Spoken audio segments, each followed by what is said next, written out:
प्रणाम दोस्तों, हमारे YouTube चैनल में, फेसबुक चैनल में, दोनों में आप लोगों का स्वागत है। आप सब लोगों के लिए एक प्यारा सा बेटी विवाह गीत लेके आए हैं, ललनवा। आप लोग को जैसा लगेगा कमेंट माध्यम से ज़रूर बताइएगा, और गाना अच्छा लगे तो लाइक सब्सक्राइब चैनल को भी कीजिएगा। देखिए दर्द भरा है। अरे दुआरा पे बैठे हैं बेटी के बाबा, अरे बेटी के बाबा, अरे मनवा में बड़ी बड़ी सोच रे ललनवा, अरे मनवा में बड़ी बड़ी सोच रे ललनवा, अरे दुआरे पे बैठे हैं बेटी के बाबा, अरे बेटी के बाबा,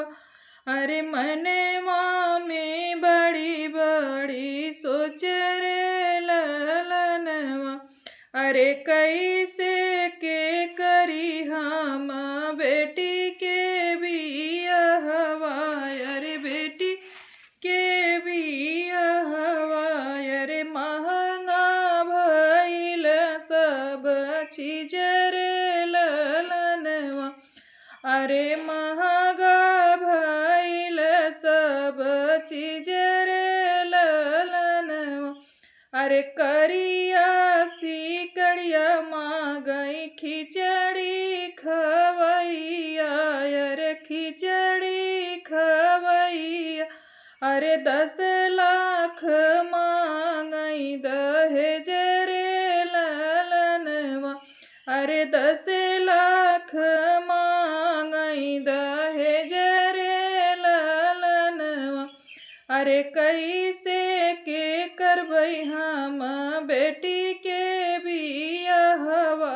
अरे बेटी के बियाहवा, अरे कैसे के रखबै कुंवर रे ललनवा,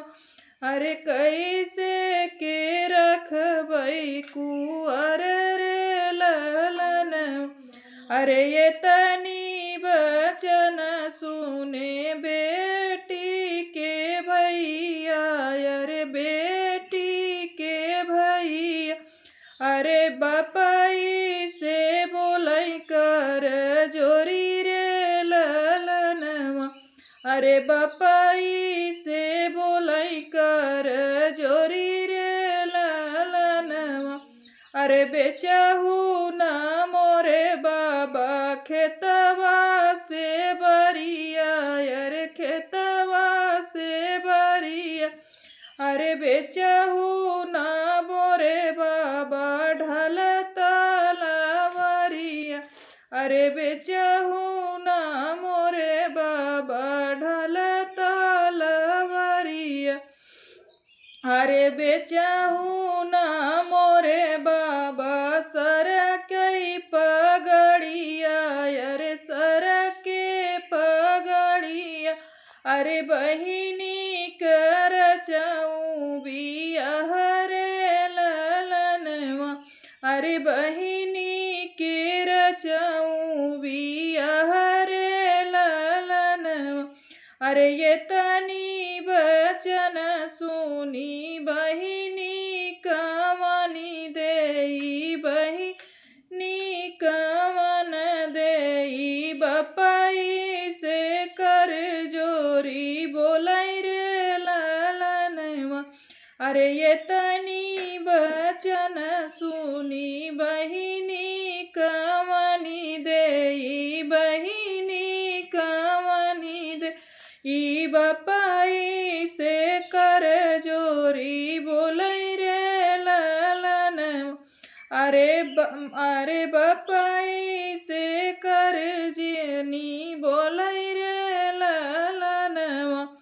अरे बेचऊ ना मोरे बाबा खेतवा से बरिया, अरे खेतवा से बरिया, अरे मोरन बीरन होई है गरीब रे ललनवा, अरे मोरे बीरन होई है गरीब